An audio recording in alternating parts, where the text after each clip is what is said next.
Good afternoon, and welcome to the Wednesday afternoon conference call with Trusts Unlimited. This is Jim George speaking, the non-attorney spokesman and facilitator for Trusts Unlimited, and I'd like to thank you all for taking the time to listen to this call. It's been pretty chaotic over here today. Calls are coming in from everywhere about everything, and I usually like to spend the morning going through the last-minute items that I want to discuss on our calls, but I was constantly interrupted. My phone's ringing right now. You'd think after about 13 years of doing this, people would know that I have a call at noon on Wednesday, so they decide to call me at noon on Wednesday. But it is what it is, and we all have to deal with these things. Today is July 26th, and we're in a very interesting place with regard to the reinstitution of the Iraqi Dinar, and that's why we're all on this call today to discuss that issue. I would invite all of you to subscribe to our weekly calls and share our calls with other individuals of like minds. I also want to talk to the individuals that have been contacting me over the week, calls, texts, emails, and the like. We've just been utterly swamped with not only individuals wanting to establish a trust, individuals wanting to amend their existing trust, but individuals that have all kinds of technical questions based on things they've heard from other individuals. I'm going to try to touch on a lot of this stuff. I'm going to be jumping around today.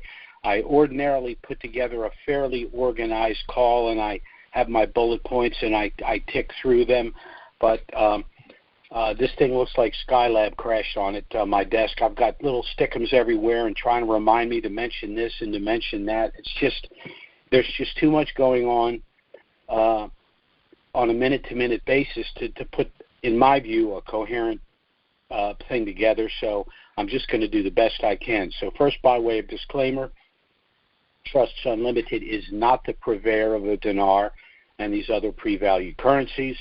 We're not advocating either the sale or purchase of these currencies, but as rather substantial currency holders ourselves, we're sharing with you the information we believe to be most relevant. And, of course, the most relevant piece of information would be the window for the potential reinstitution of the dinar. Last week, I said we were looking at about a 30-day period. Hopefully, in the next 30 days, we'd see a reinstitution, pushing it out to August 15th. Over the last week, there are individuals that are making cases for the reinstitution being pushed out a few months and even a few years. I don't see that being the case. One of the reasons is Basal compliance, and I will get into that in a little bit more detail in the call. But first, there are headwinds affecting the reinstitution of the dinar, and they're not things that we couldn't have expected. I never thought that it was going to be easy and they were just going to have a glide path in place and it was going to be very understandable, and we go from day to day seeing things moving in the right direction and it would just happen. It's 2 steps forward, 1 step back. That's kind of what we're dealing with. But before I get into these headwinds, I want to ask a very basic question. Why would anyone or any group want to stop a sovereign nation from establishing a functional global currency? I can't think of one legitimate reason why anyone would do that, but I can think of a number of nefarious reasons why individuals would do that, and I do think that's what's going on in Iraq. So let's touch on some of this. One group would be the corrupt pro-Iranian officials that have been trying to put the kibosh on the reinstitution of the dinar basically for 20 years for a very simple reason, because they view Iraq as their piggy bank and they've been pilfering shamelessly for decades. Their latest iteration of this nonsense is these ridiculous complaints to the federal Supreme Court, and now they're trying to stop the HCL, despite the fact that both Soudani and Barzani have publicly stated that they're in agreement on all the essentials. These corrupt pro-Iranian officials are still trying to gum up the works. Then there are the corrupt banks that are profiting from this multiple currency system that's going on. It's an arbitrage. It's a corrupt arbitrage. And arbitrage is a strategy utilized by currency speculators where they can buy and sell a currency from two different markets at profit. And that's kind of what's happening in Iraq. We have the rate of 1132, which, by the way, think about it. Most of the years we've been doing this, the dinar was at 1190. So now it's at 1132, clearly moving in the right direction. So the banks and the exchange groups can purchase U.S. dollars for 1,132 dinar. They turn right around and sell those dollars for 1,320 dinar. So they're making a profit of 200 dinar on each dollar that they buy and sell. That's how an arbitrage works. The problem here is that it's technically not legal in the country. As a result of that, not only has a Sudani really beginning to put the clamps on that, but international agencies, the IMF and others, are threatening to put Iraq back in Chapter 7. Now, I don't think that's going to happen, but I think the threat is just there to make these corrupt individuals understand that the jig is up and all of this has got to stop. Now, there is one thing going on that seems a little hypocritical, or at least contrary to what the government of Iraq is trying to do, is that they're allowing one bank to continue to sell U.S. dollars after basically stating that that can no longer be the case. I think they're doing that for two reasons. Number one, they're still trying to collect, and we hear about the deletion of the zeros, but the deletion of the zeros is what occurs when they reinstitute. The collection of the zeros is the government's attempt to collect as much of the provisional 3-0 currency prior to the final deletion of the 3 zeros, because they don't want the provisional currency to be ferreted out of the country in order to utilize those 3 zeros to exchange to some other currency. And the other issue is by confining the sale of the U.S. dollars to one bank, it's much more easily controlled. And this was done after Sudani had an audit of these banks. I'll also get into a meeting he had with the IFC as well. But despite all of these headwinds, Sudani has really put the pedal to the metal. He's not stopping, which makes me hopeful that this thing can be resolved in terms of the reinstatement much sooner than later. I absolutely do not see this thing dragged out for a couple of years. There is the possibility it could be a couple of months, but based on what Sudani and Iraq are doing, everything that they're doing indicates they want this done as soon as possible. So let's talk a little bit about what Sudani's been up to.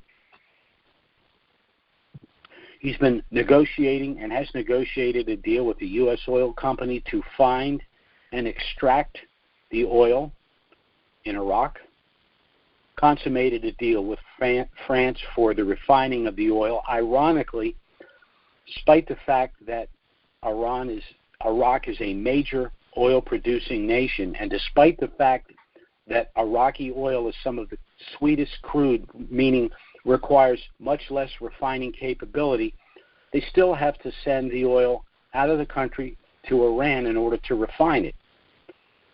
Once again, more leverage from Iran. But the contract with with France, makes the refinery in-country possible. And then we have the establishment through Sudani of the tanker company for the distribution of oil. So the deal with the United States helps with the production of oil. The deal with France helps with the refining of the oil. And the tanker company deal in-country done through Sudani provides for the distribution of the oil.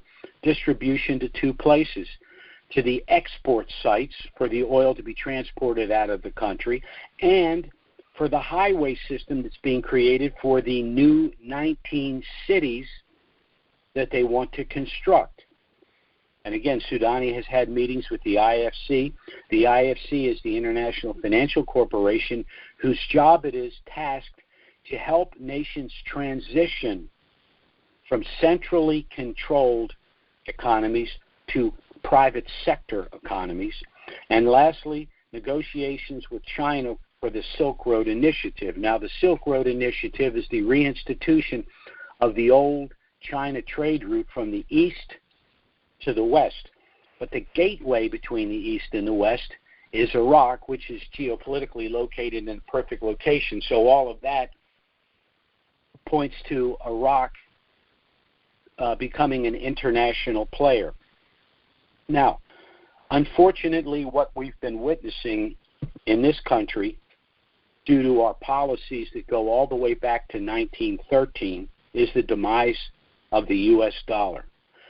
We had the creation of the Federal Reserve in 1913. The Federal Reserve is not federal, and it's not a reserve. It's a private central bank that literally creates money out of nothing. And at the same time, the United States, over the last 100 years, has developed a Keynesian economic model, which is debt-oriented. So we create a fiat currency, a debt-oriented currency, and all fiat currencies in history eventually become worthless. The U.S. dollar has lost since 1913 98% of its purchasing power. The goods and services one could purchase in 1913 for $100 would now cost you $2,150. So the Federal Reserve is an absolute failure. It's not met the declarations of its own charter. It's destroyed the U.S. dollar. The last nail in the coffin of the U.S. dollar occurred in 1971 when we went off the gold standard and created a purely fiat currency, meaning based on basically the full faith and credit of the United States, which now has a deficit of about $32 trillion. So it's not looking good. But there are other things afoot here too. And I actually think they point to the fact that these currencies are going to revalue. But first, let me talk a little bit about Basel compliance. Basel is a 5-phased protocol to transition from fiat-based to commodity-backed currencies. And frankly, it's the Western central banks, Western Europe and the United States, that are the fiat currencies that are in the most trouble. So the dinar, in my view, has to revalue because we're at Basel IV compliance. Now, just as you cannot have a currency worth more than it's worth under Basel IV, and we're at Basel IV, what this means is the currency's value is not based on what the government says it's worth or what they say they can back. It's actually based on the known natural resources in the country and the ability to bring those resources to market. So you can't overvalue a currency based on those factors, but nor can you undervalue a currency. And since an argument can be made that Iraq per square mile could be the richest country in the world, and I've discussed this ad nauseum in the past, it's going to be virtually impossible to leave the dinar at an undervalued rate, let alone a program rate, because their 3-year budget, the international contracts that they have, and the projects that they're trying to complete, the negotiations they're involved in with the United States, with France, with Western Europe, with China, simply cannot be accomplished with the program rate. And the $115 billion US they hold in their reserve is a drop in the bucket for the expenditures that they're committed to over the next 3 years. But the Western banks, and particularly the United States, has a plan for us, and it's all bad news for us.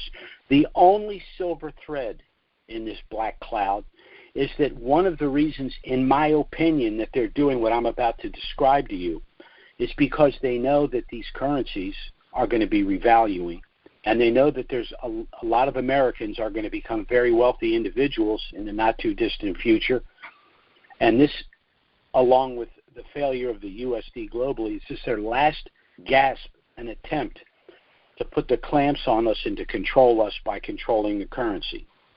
I'm talking about a few things. First, the creation of the central bank digital currency and the quote-unquote FedNow banking regulations. Now, what they're trying to do is to say, look, you're going to need our currency to exchange for the goods and services you need to live.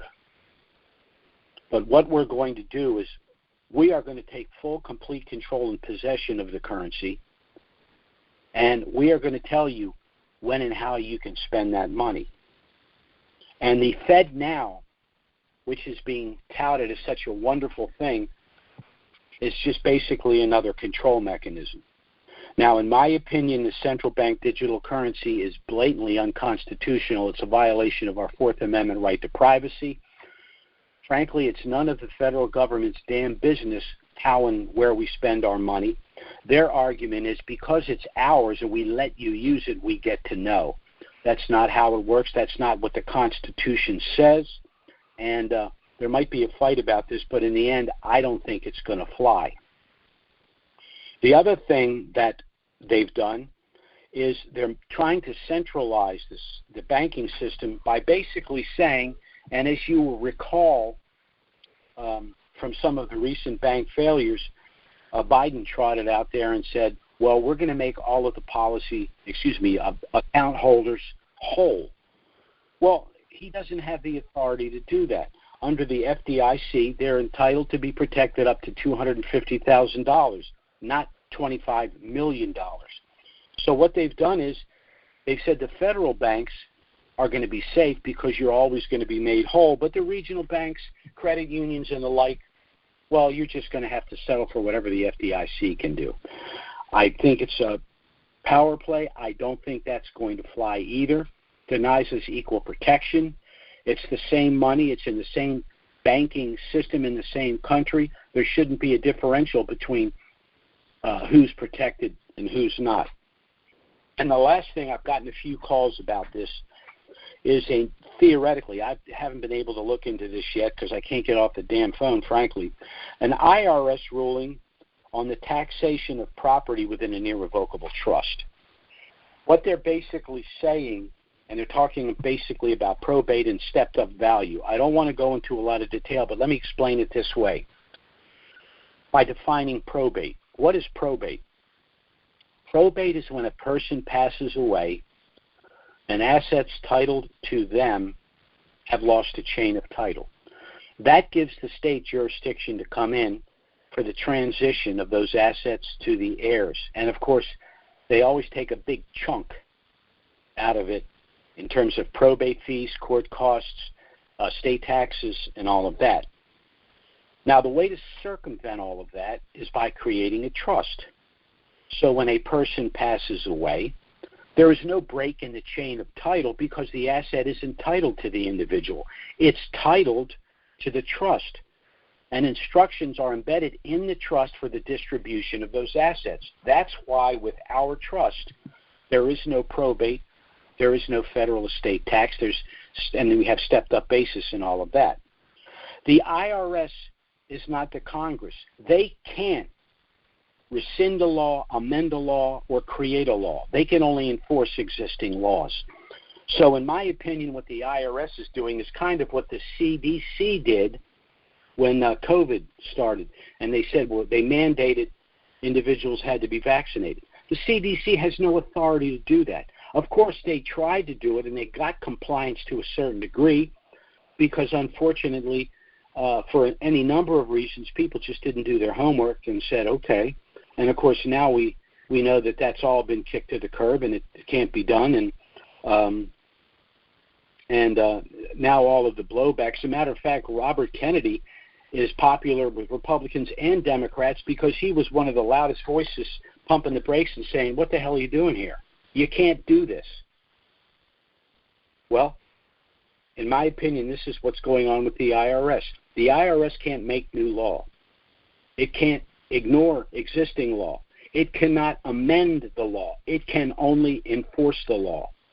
In addition, trust law has been around probably for over 2,000 years. It's ironclad. It's black letter law. And they can't rescind it. What they're doing here is trying to write tax law and trust law as an agency of the federal government. In my opinion, absolutely can't do it. The other thing I'll mention is this administration has done a lot of things. Another example would be forgiveness for student loans. Well, under the Constitution, we have a right to contract. That means as long as we pursue a legal contract, the government can't stop it. Nor can the government allow an individual to exit a legal contract. And that's what a college loan is. And, of course, the Supreme Court shot that down, and they're going to shoot this down as well. The only reason I bring these things up is because the fact that these currencies are going to revalue is just another reason why the government's trying to put their control mechanisms in force to control the wealth. Not just a matter of control. These are individuals who've decided that the argument between the sovereignty of the individual versus the sovereignty of the collective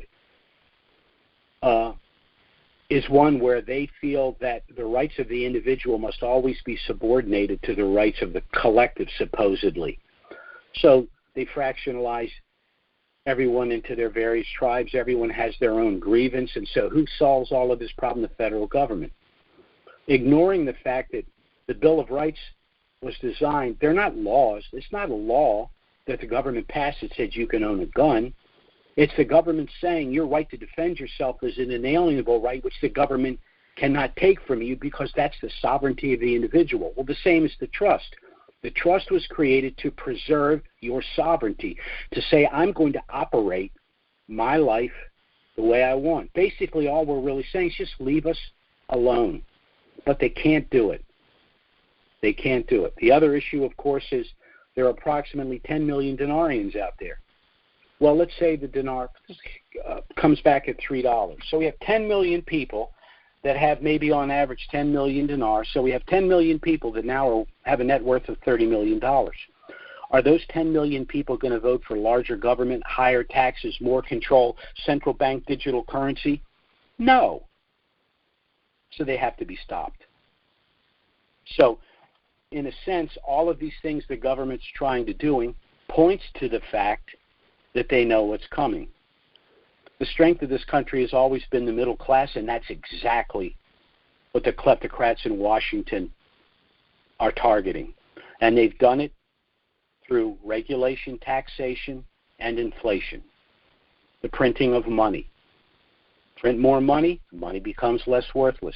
Unfortunately, it looks as though the U.S. dollar has lost its shine internationally. We have the creation of the BRICS nations. They're all going to be gold-backed currencies. Remember, it was Saddam Hussein and I forget his name, the other individual that was assassinated. They wanted to create their own gold-backed currency and move outside of the central banking system, the Rothschild system, and they both got dead. And if you go to our call of March 1st of this year, I went into excruciating detail about the history of the central bank, the history of the central bank in the United States, and the fact that every president that was there was an attempted assassination or who was assassinated, all of them were trying to end the central bank system. So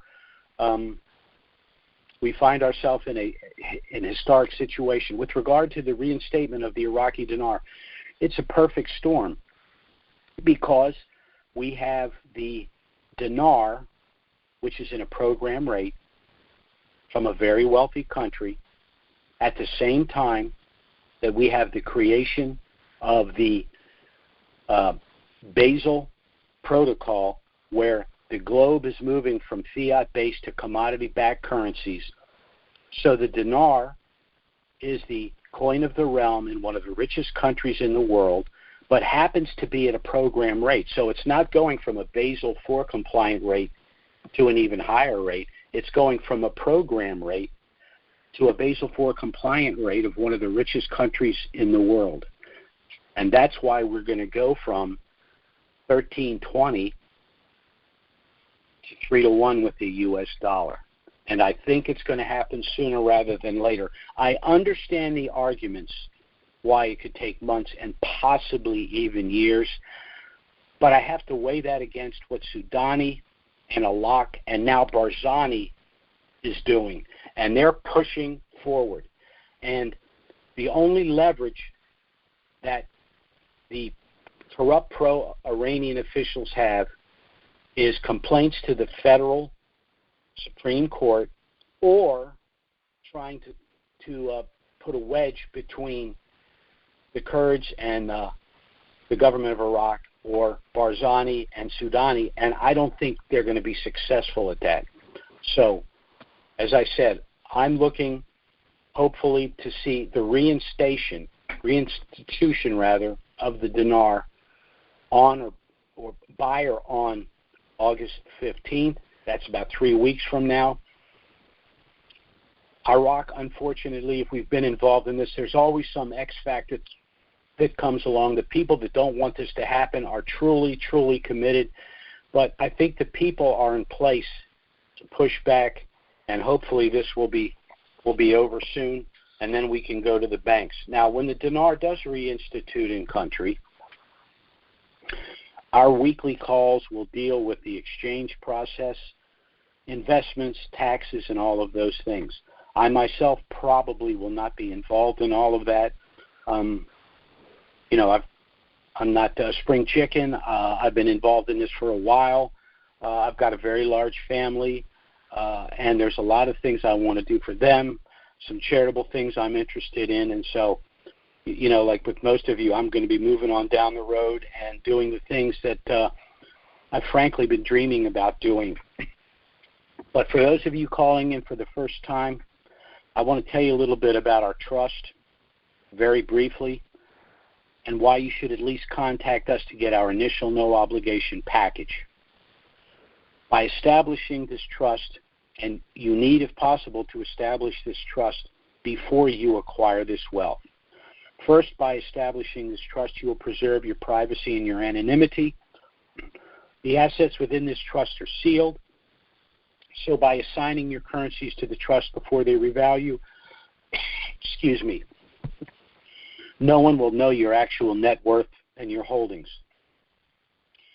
Second, by establishing this trust and assigning your currencies to the trust, you're going to avoid personal IRS scrutiny. To the extent the IRS is involved at all, it will be involved with the trust, not your personal tax returns. So that's going to be a very simple issue to deal with. Third, by establishing this trust, and it's a package of trusts, one of the packages within the trust is a special gifting subtrust. So if you plan on gifting currencies to family and friends, you can do so outside of the trust with a standard gift letter. But if you are hesitant for any reason to leave substantial amount of monies to these people to manage for themselves, you can gift to them through this gift subtrust. By doing so, the USD from the exchange for their currencies would remain in the trust and be protected along with yours, and you will be able to manage, invest, and distribute the money to those individuals as you wish.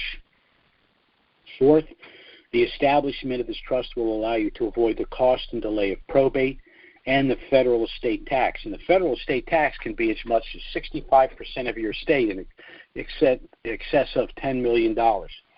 The new supposedly IRS ruling undoes that. That is, in my personal opinion, that's absolute crap.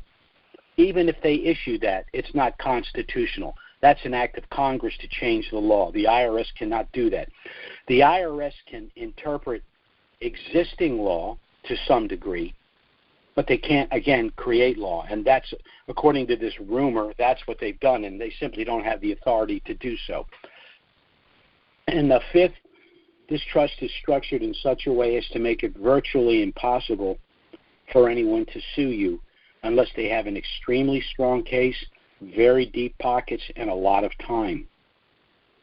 So this trust package, if you contact us, we'll send you the initial package. It has a lot of information about us, about trusts, about the currencies.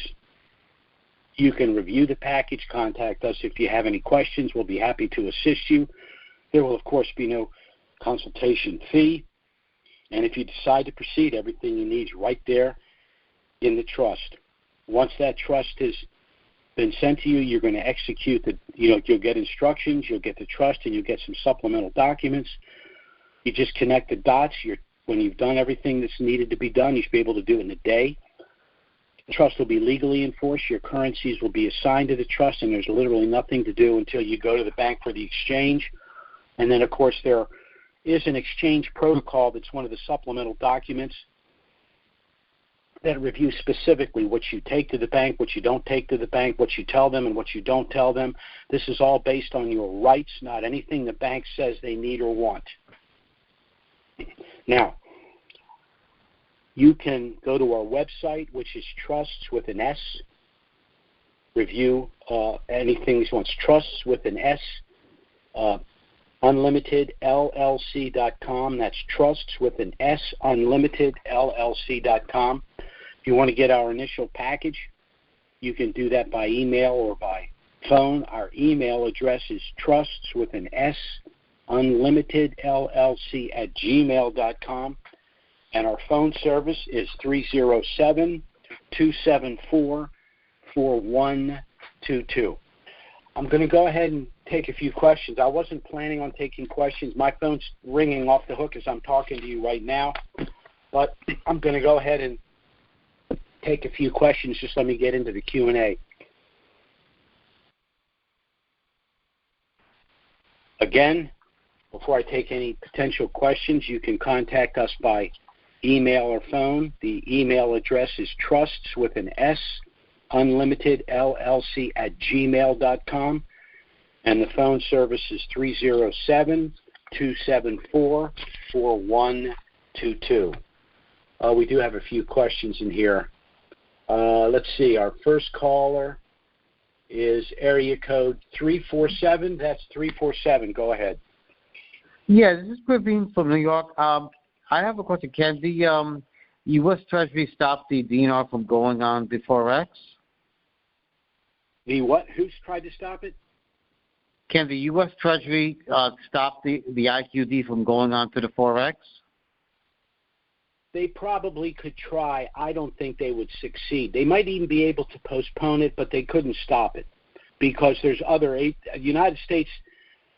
Let me put it to you this way. The United States Treasury's control globally had a lot to do with the strength of the USD and its status as the number one reserve currency in the petrodollar. That has been dramatically weakened over the last few years, and with the creation of the BRICS nations and some of the other things, I don't think the U.S. Treasury is going to have enough juice to stop it, and I don't know why they would. Well, how about Biden? Do you think he would try to stop it or no?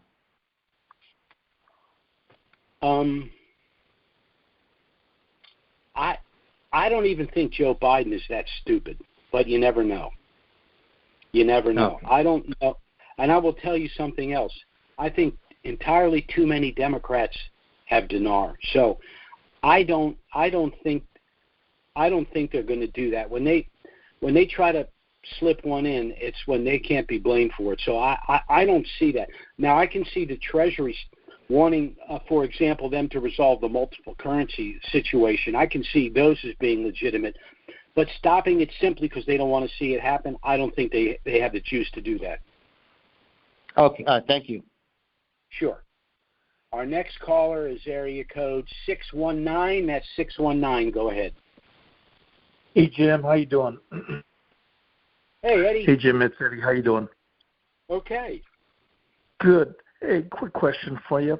What are your thoughts on the August 15th date as to why that's the, so to speak, end of the rope for you in your thoughts? Well, remember, I never have a drop-dead date, but what we've done is we've extended periods of time where we think the dinar can reinstitute. That I'm working backwards from the comments being made by three people, Soudani, Barzani, and Alak, based on the comments that they're making and the things that they're doing. Because Soudani's in there, he wants this done. Because he has resolved his issues with regard to the HCL and Article 140 with Barzani. Barzani wants it done, and a lock was put into the governorship of the CBI recently precisely because he wants it done as well. And the CBI does not have to listen to the Parliamentary Finance Committee. It's a bogus group that was initially created at a different time during a caretaker government. So, they want this thing done, and I don't see them dragging it out. The fact that they are basically telling the citizen you can't use the USD. Now they're telling the banks they can't use the USD for bank-to-bank transactions. I mean, what's left but the dinar? And they can't stay in a program rate if they're prohibited from using the U.S. dollar. So I don't see any other options. Yeah, it just seems like they keep coming up with some kind of reason to delay and postpone whatsoever.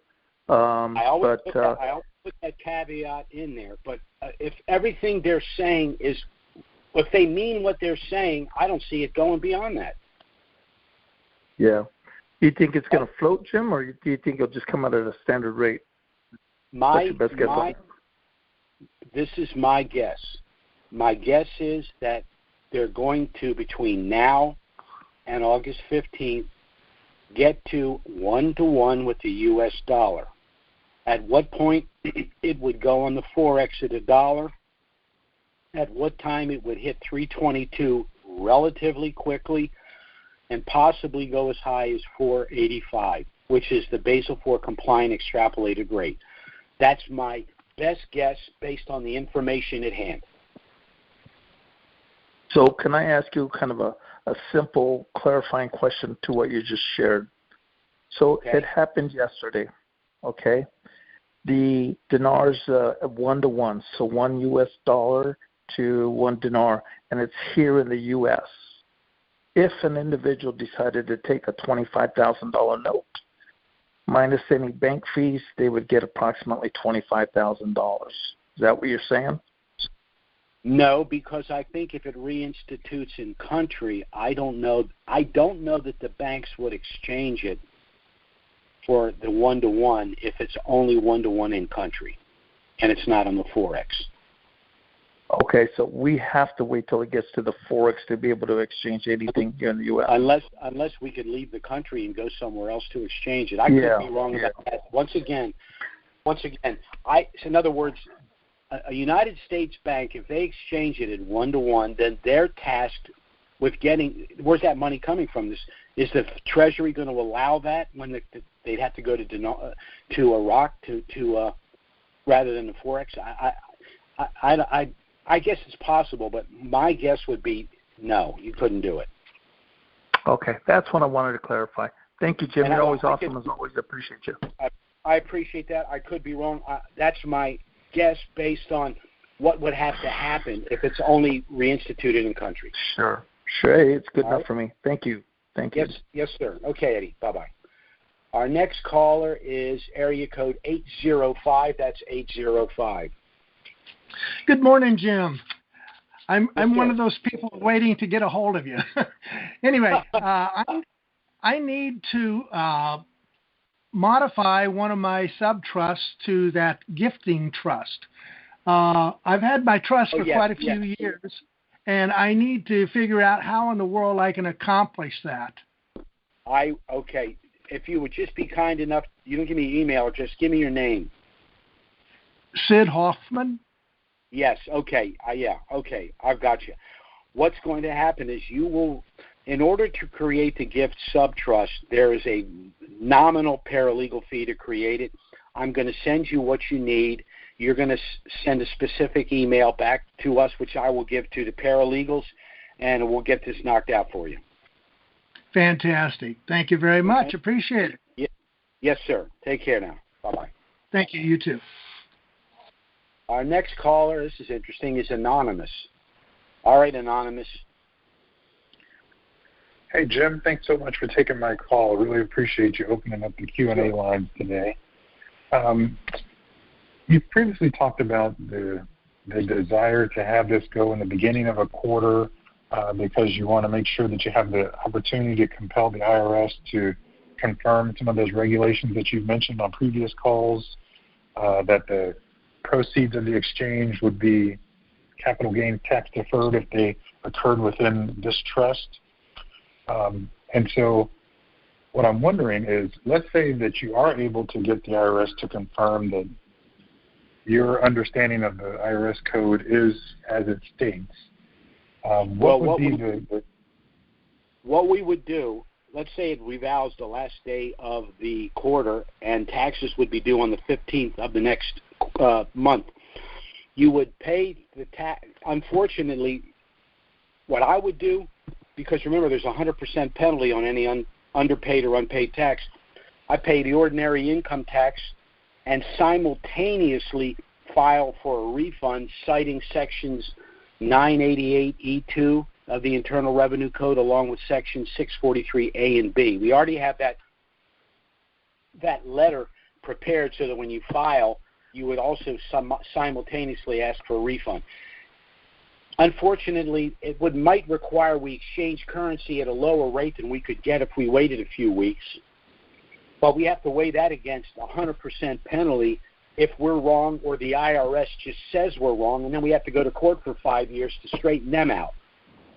So, Unfortunately, that's why I say, as long as it happens in the first half of a quarter, if it happens into the 6 weeks into the quarter, we have the next 6 weeks plus 2 weeks when the taxes are due. We have 60 days. And we just hammer the IRS. We send letters everywhere saying, look, we just want to know what the tax is. Don't come back and try to penalize us. We gave you plenty of time to answer a simple question. What's the damn tax? So the question I have then is, let's say, if it happens early enough in the quarter where you can get that answer from them, and they come back and they say that you are interpreting the tax code properly, that it is capital gains tax deferred, then what I want to understand is, when would those deferred taxes be due, or are they ever due? What that would mean is, let's make a simple case. Let's say you have 10 million dinar, all right? And let's say you get $1 at exchange. That's $10 million, all right? And it's in trust, it's tax deferred. What that means is the 10 million is the corpus, which is the profit from the exchange. So long as that 10 million remains in trust, the only thing would be taxed would be the dividends and interest that money subsequently earns. However, if you pull any of the 10 million out, then that would be subject to whatever the tax would be. I've had other individuals say, well, that's all well and good, Jim, but after this thing happens, I want to buy a bigger house to live in, and I want to buy a beach house and all of that. So, well, you can do one of two things. You can find a bank that's willing to lend you 100 cents on a dollar to do all of that using your trust as collateral, or you're just going to have to wait 6 months and use the dividends and interest. Okay. And so any interest that you do earn, does it not go to the corpus of the trust? No, it's taxable either to the trust or to you. Okay. Yeah, it's the if the profit from the exchange is tax deferred, it's only that would be tax deferred, not the subsequent dividends and interest. Okay. All right. Which is why I said you could, if you're in such a hurry to do things, you could either borrow the money. Let's say you were buying a $250,000 little condo at the beach, and you said, "Look, I got $10 million in this trust. That's my collateral for $250,000. So you're borrowing the money, and you'll pay 6% interest on the $250,000 loan, or you can pay 50% tax by pulling the money out of the corpus. Or your other option is just to wait and say, okay, I'm just going to let it ride for a while till I have enough money to do some of the things I want to do, so I'm not faced with the tax on the corpus." Sounds good. Thank you so much for taking my question today, Jim. You've answered it very well. Thank you. Thank you. Our next caller is area code 801. That's 801. Go ahead. Jim, this is Harold. And yes, the question, when they delete the zeros in Iraq, the Iraqi citizen trades a 25,000 note for 25. and then when it gets to the Forex, and finally it becomes my turn to take a 25,000 note to my bank and things. Am I cashing in 25,000, or will I be cashing in 25? No, it's 25,000. That's why they want to collect as much of the 3-0 provisional currency as possible before they delete the zeros.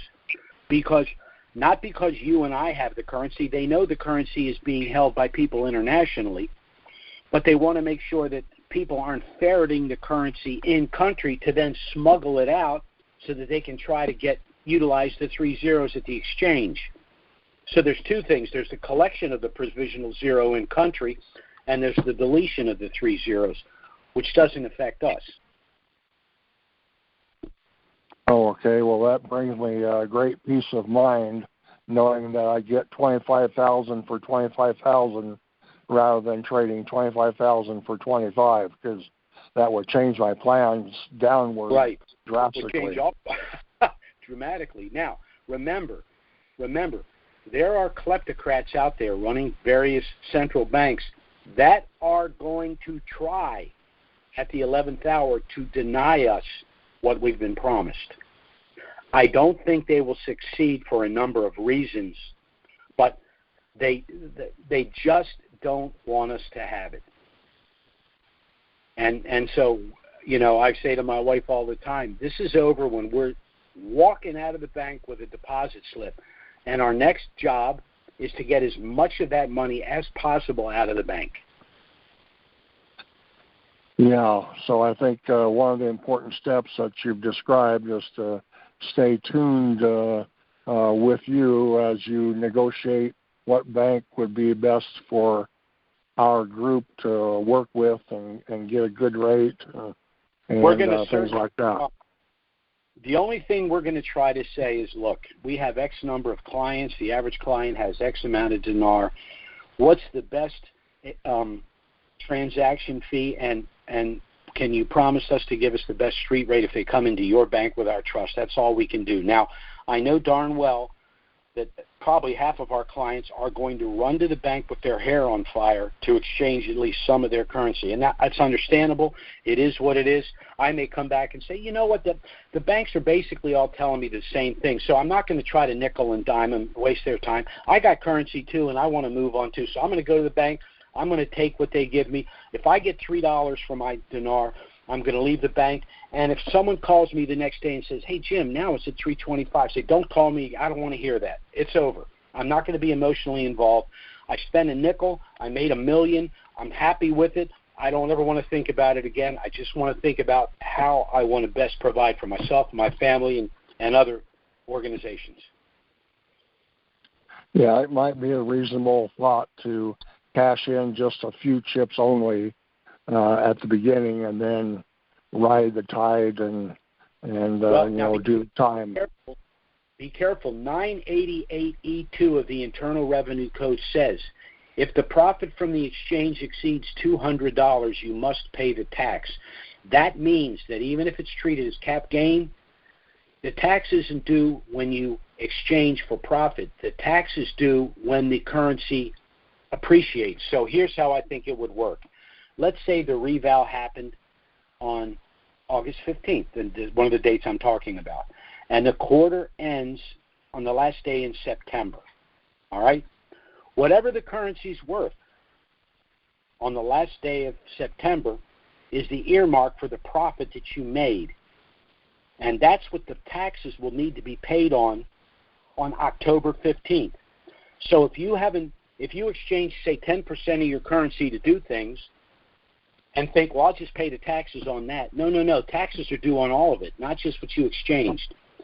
So you got to be real careful with we got two groups we got to worry about, the banks and the IRS, because both of them don't want us to have it, in my opinion. And so we got to pay the tax when it's due. If we're not sure what the tax is, we pay the ordinary income tax and file for a refund. And whatever quarter that reval happens, the taxes are due on the 15th day of the first month of the next quarter. Don't forget that. That's important. And I'll tell you, there's a lot of people in this industry that are going to jail, and I'll tell you who they are. They're the people that have said, oh, it's a currency exchange. It's not taxable. They're basing that, I don't want to get into the weeds, but they're going back to prior to the creation of the euro, when people would travel to Europe, and so when they would go to Britain and they go to France and they go to Spain and they go to Italy, they'd have to exchange the currency in order to buy and sell in that country with their currency. So it's basically a non-taxable issue. That's a consumptive exchange. We're talking about a speculative exchange. It's absolutely taxable. People telling you otherwise, well, people are not going to pay the tax. The IRS is going to contact them. In some cases, it's even going to be criminal in nature. They're going to say, Joe Blow told me there was no tax. They're going to go kick down Joe Blow's door and charge him with tax fraud. And we're not having that happen to us. It is taxable. The tax is due on the 15th day of the first month of the next quarter. Pay your tax or suffer the consequences. I'll stay tuned to you and listen as we go step by step. And I appreciate you taking the question and appreciate all the research and sources and things that you reach out to get that information. And it's hard to not be faked out by what you hear. And so appreciate all the work that you do. I appreciate that. And believe me, they're trying to mess with us. So, you're right. We have to be very, very careful because some of us have been in this for 20 years, and it'd be a shame to lose it all because you didn't pay the tax in a timely fashion. So thank you very much. Yes, sir. Take care now. Okay, let's see. Do we have any other callers? Yeah, we do. Good grief. Let me see here. Where are we? Our next caller is area code 415. That's 415. Go ahead. Great day to you, Jim. This is Al from the left coast. Big Al. How are you, sir? How you doing? Hey, I missed you, man. It's been busy. I know you have too. Thank you for all you do. I just wanted to bring to light that, like you said, some people are talking about going to banks, whatever, doing whatever.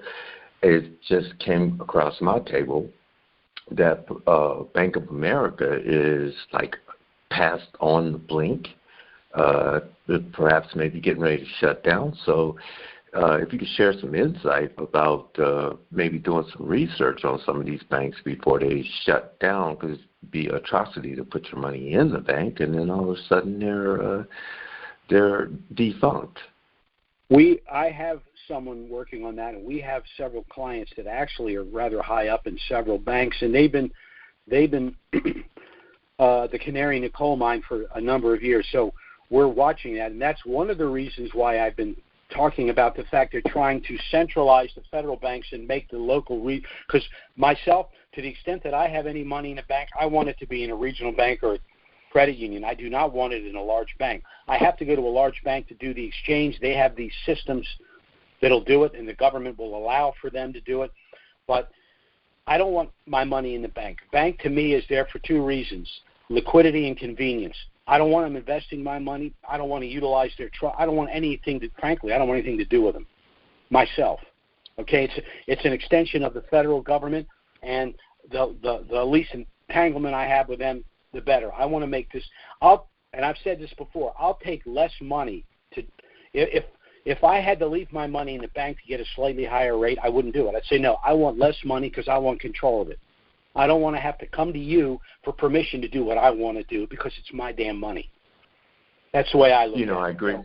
I agree with that, as well as I feel it's very substantial to get some tangible assets. So, like you said, if it comes to a certain amount, I'm going to take a percentage of that amount and go into tangible assets, digital buy, serialized, or gold assets, or whatever. But yeah, no, I mean, it's interesting. I just wanted to bring to light that, that just came across my table. Oh, wow, Bank of America. It could be, we don't know, but it could be shut down next month. And, I mean, that would affect the people that get their retirement checks in there. I like to give people two examples now. caveat. I used to be, but I am no longer a registered investment advisor. I'm not giving anybody specific advice. I'm telling you what I'm going to do. Understood. Two things that you need to invest in are precious metals and real estate. And there are ways you can do that to diversify and be liquid. As an example, rather than purchasing gold and silver, and I think people should do that, you could invest in gold and silver mining mutual funds. They track the price of gold and silver because they're mining gold and silver, but they're liquid. You can pick up the phone and exchange for cash some or all of the holding. From a real estate standpoint, I like something called REITs, R-E-I-T-S, Real Estate Investment Trusts.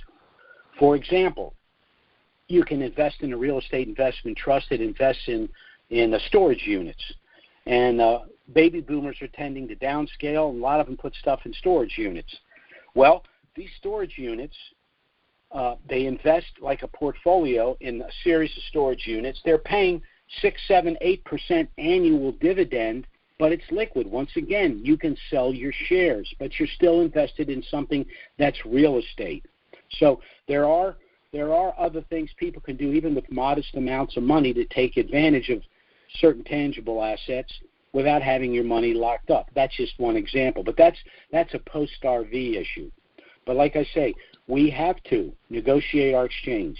We have to make sure that we pay whatever the tax is, and we have to invest the money in a way that generates the income that we need and want without it being exposed to the central bank digital currency, the loss of the purchasing power of the dollar. You know, when you make $10 million at exchange, okay, you've lost purchasing power, but you have a lot more dollars to work with. But now you're going to invest that money, and you don't want to lose the purchasing power on the investments. You want to put it in places where you know it's going to hold its value. The U.S. dollar doesn't technically exist. It's a Federal Reserve note, and that's a debt. So we want to eliminate debt, and that's what the central bank system is. It's a debt system. We're in debt. You know, in 1913, when the Federal Reserve was created, people could purchase a home or a car with cash. But as the dollar became less and less valuable in terms of its purchasing power, we had to create mortgages. Then we created longer-term mortgages. Then we created car loans. Then we created personal loans. Then we have leasing. Every commercial about you want to buy furniture, anything, you have to have payment plans because the value of the dollar is not only losing, it's accelerating its loss of value. Right now, the inflation rate, we're being lied to big time every day. The inflation rate right now, the real inflation rate is between 15 and 20%. We can't endure that. The only thing we can do is put some of our money in places that actually increase in value. Now, we sacrifice the liquidity, but in return, we keep the value. And that's what people are going to have to do. But that also, even if you have a lot of money and you're able to live the way you want to live, you still do not want to lose value by losing purchasing power. You need some money in areas that offset that loss of purchasing power. And so, you know, I agree with you on that. Well, what you described is known as a job just over broke. I appreciate and I appreciate financial independence is what you're trying to teach and improve the group in understanding and moving forward. I much thank you for what you do. Glad to speak with you, say hello. Probably going to drop you a line or two on what I consider some other, even though it's digital, it's actually more towards the Constitution of holding your own. So, again, much thanks, and I look forward to talking with you and maybe calling you or you calling me as soon as we can. Okay. Thank you so much. Make it a great day. Okay. Take care, man. Let's see here. One thing I do want to mention, Al on his way out there mentioned digital. Now, there are 3 states right now, Texas, I think Arizona, and Montana, that are announcing the creation of their state central bank digital currency. Now, it is a digital currency, but unlike the central bank digital currency, they're not going to have a credit score and all of these other systems. They're not going to utilize those. So as another suggestion, to the extent that you want banking services, you can create bank accounts through the trust in those states, and of course you'll get an ATM card, credit card. So you would circumvent the central bank digital currency, but still have banking services available to you. But again, we're going to have to deal with the state banks, because what the federal government's got planned for us is basically absolute control of the funds that we have at banks, and we want to avoid that at all costs. Our next caller here is area code 931. That's 931.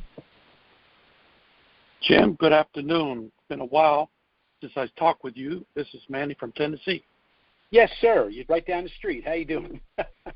Yes, sir. Like neighbors almost. Right. My question is, Jim, there's been some chatter in the background that I've heard, and you might want to clarify this, that as an example, Iraq is trying to get rid of the dollars. They don't want the dollars anymore.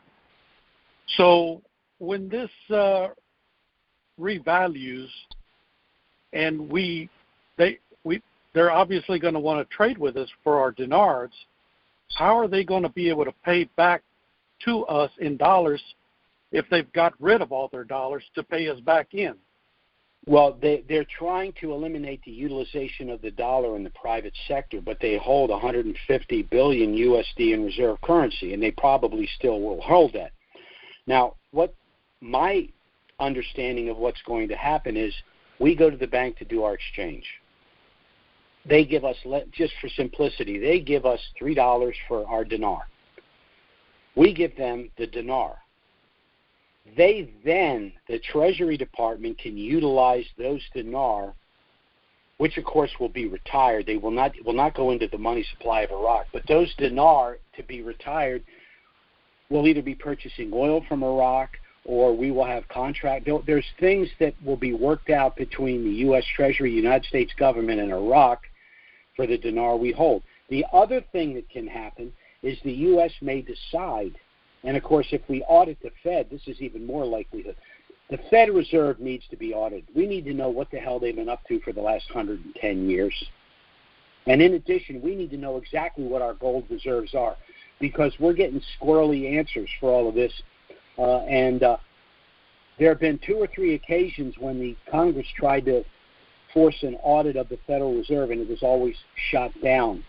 But what they could do is they could theoretically hold the dinar as a gold derivative and say, okay, we don't have this much gold, but we do have dinar, and dinar Basal IV compliant, and they have X amount of gold. So that's maybe one way for them to circumvent having to have a full audit of the gold. So there's a lot of options that they have. But from our perspective, we want our $3 for every dinar we have, and we want it under our control, and we want to do with it what we want to do with it. We do not want to have monies in the bank said, well, you can spend it on this, or you can spend it on that, or your whatever the I'm losing my train of thought here. The carbon footprint, that's going to be a factor. All of that, that's what's sitting and waiting for us. So the least amount of money we have actually in the bank, and the more amount of money we have at work for us, the better off we're going to be. So you're saying that the money, the dollars, are being held at the U.S. banks now, that when we go to exchange our money at... Well, no, the U.S. will give us dollars for our dinar. Our job is to get that money out of the banks. The banks and the Treasury Department will have the dinar, and they will negotiate with the country of Iraq whatever they can with the dinar. Or, as I said, they can hold the dinar as a gold derivative, with the Treasury Department, against our debts and all of, and prop up our currency with a gold derivative. So I don't know what their plan is. I just know that the plan is not to our benefit. So, like I said, only have in the bank what you need, And I don't, let's say that we only have 250,000 insured in banks. Not that I would have that much money in the bank, but if I was so wealthy that I wanted $5 million in the bank, I would, of course, they do have the CDARs and everything. I would make sure that as much of that as possible is insured by having it in other banks. And I just want to avoid the federal banks because I want to avoid the federal system. To the extent that the states, and we do have something called federalism in this country. If you read the Constitution about the creation of currency, the states have some power here. So I would prefer to use the regional banks and the credit unions. They provide better service. They're less intrusive. We don't have all of the interference from the federal government. But again, I want as little money as possible in the bank. I only want it there for convenience and liquidity. That's it. Yeah, because a lot of countries now are starting to turn up their nose against the dollar.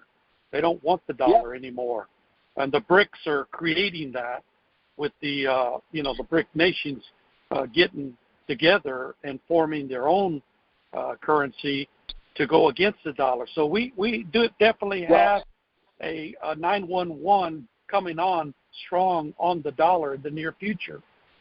Well, first of all, we were our own enemy we're $32 trillion in debt, and we're printing money like it's going out of style. We've devalued our own currency. And when these nations, the BRICS nations, for example, they're not just thumbing their nose at the U.S. dollar as the number one reserve currency. They're thumbing their nose at the entire Rothschild banking system. They're saying, no. We're creating regional alliances between countries. We're utilizing our own currencies. They're going to be gold-backed, and Rothschilds can pound sand. That's really what's happening. Yes, and that's why agree. They're fighting hard. That's why they're fighting hard with trying to create the digital currencies. They're trying to get control of that money before we move it. Mm-hmm. So, there's a lot going on. Well, Jim, I appreciate and I thank you for the privilege of your time, and we'll talk again soon. Yes, sir. Thank you very much. Bye-bye now. Okay, our next caller is area code 763. That's 763. Go ahead. Hey, Jim. This is the other Monty from the horrible state of Minnesota. How are you doing today? Pretty good. I bet the weather's better here. Yeah, it's about 95 here today. I heard we have this inversion. Yeah. Go ahead. What's that? I said there's like a weather inversion. It's hotter. I have relatives in Michigan. They're sweltering, Yes, it's absolutely crazy. So we've spoke a couple times. I've had your trust for, a couple of years now. So we're excited to get this done like everyone else. A couple questions. We spoke a couple times about investing in real estate with your funds. My question is, it's twofold. First part is, obviously I live in a high state income tax state. So my question one would be is, once it does, we can go in and submit our money for USD. I'm going to have to pay state income tax on that.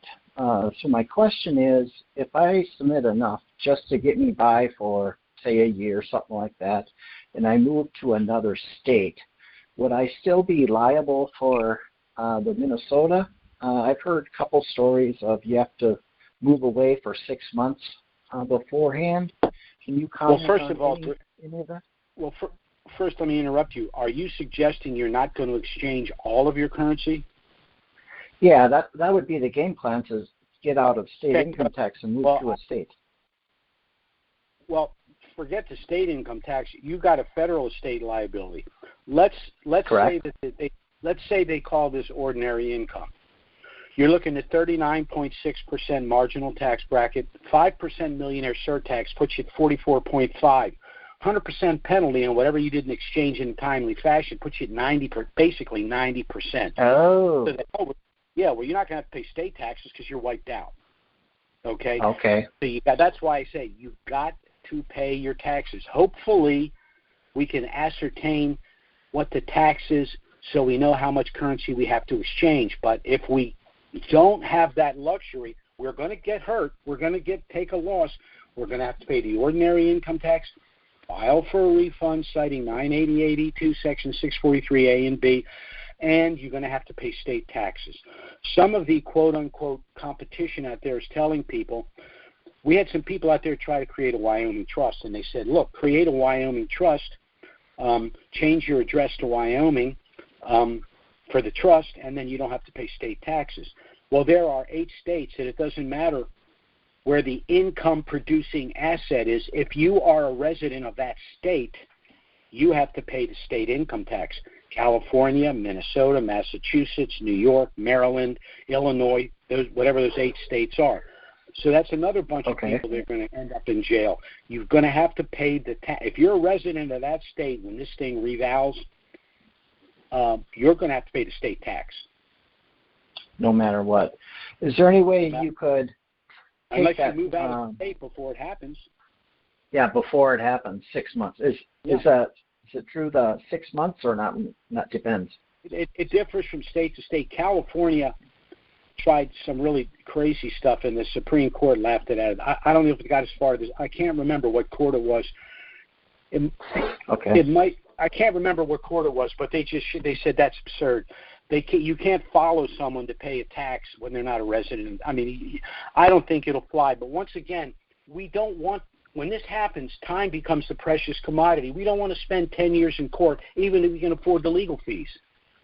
No, I'm not. No. You know, let's say it's $100,000, and I've got $10 million. Am I really going to go to court and fight over? No, I'm going to just pay them, and live my life. I'm not. So, you know, hopefully these things aren't going to happen. But, you know, I'm originally from Maryland. Maryland is a very high tax state too, and you know, I've got friends and clients there, and I said, look, you know, we've had these same conversations. I said, you want to live in Maryland? You're going to have to pony it up. That's just the way it is. I'm not going to tell you not to pay the tax. I'm definitely not going to tell you there is no tax, because then they're going to kick my door down. So no, I wasn't trying to avoid taxes up front. I guess I wasn't aware of no matter what, you're going to get taxed on everything if you bring it into the bank or not. You can legally avoid a tax. You just can't evade a tax. And you know, people are trying to set up fictitious addresses and doing all this crazy stuff. And it's just like, you know, it's just not worth it because of what's going to. Even if you prevail, if you're in court for 10 years, what have you really won? You won the argument. Terrible. But you can't get. You know, the guy laying there on his deathbed, his last thought is, "But I didn't have to pay taxes on that reval." I mean, you know. Right now, for most middle-class Americans, money is the precious commodity. But after this reval, time is the precious commodity. We don't want to waste it. Yep. Is there any benefit of taking majority of your, I suppose, profits would be a definition, and investing it in real estate right away? Would that save you any in taxes or not? That's what I'm going to do. What you want to do, let's assume the worst case scenario, it's an ordinary income tax, okay? So what you need to do is figure out a legitimate way to reduce the tax. Well, real estate. When you purchase real estate, well, first of all, charitable giving. Charitable giving, you got that deduction, and if there are charities you want to give to, the best time to do it's when you're in a high tax situation. But the reason I want to get involved in real estate is because I have the deduction of capital expenditures for the improvements of the property. I have depreciation. When I do sell a property, it's cap gain, and with the Section 1031 rollover, there's things I can do there to defer the tax. So there are all kinds of things like that to do. And once you have this money and you're not involved in your 9-to-5 job or whatever else you're doing, you will have the time to then say, okay, you know, I'm going to owe a ton of taxes here. I've got the rest of the year to do certain things. Don't do things you don't want to do or wouldn't profit you, but there are many things you can do. Giving to charities is very good for you from a psychological point of view, but it's also just a good thing to do to share, you know, your blessing. But real estate and other things like that, and not just that you are creating a legacy for your family. You're producing income-producing assets. They're tangible. You know, they're not, you know, as a matter of fact, the the more inflation there is, the better the tangible assets will do. The only way people get hurt is they can't afford to buy a home because they can't afford an 8% mortgage, whereas they had a 2% mortgage. Now they got an 8% mortgage. They can't do it. Right. But Okay, last question is, I know you're so busy, and you're only one person. Once this happens, are we still hoping to do some type of a meeting in Florida, or line us up with a bunch of financial advisors that we can interview? We have three options. One is to do the full-blown seminar in Disney, and now Disney's getting kind of squirrely with us, and they're talking about, well, if we have we may have to limit the number of people. You may have to wear a mask, starting that crap. We're not doing that. The second option is to do an in-house, in-office DVD and put it on the website. And the third thing is just to put a series of regular weekly emails together with referrals, people you can contact to at least have an initial no-obligation discussion about taxes, about investments, about things of that nature. So we're kind of holding off on that because we don't know how this is all going to play out. But okay. We're all Dinarians too, and our lives are complicated too, and we've got to, we got to stand in line with everyone else to get everything done too. So we're going to do the best we can to provide the best information as quickly as we possibly can. This is another reason why we want this thing to happen in the first 6 weeks, if not the first month of a quarter, because that gives us time to figure all of this out before the tax man starts banging on the door. Sounds good. Thanks, Jim. Yes, sir. Yes, sir. You have a great day. Thanks. Well, that was our last caller for this afternoon. Again, I'd like to thank all of you for taking the time to listen to this call.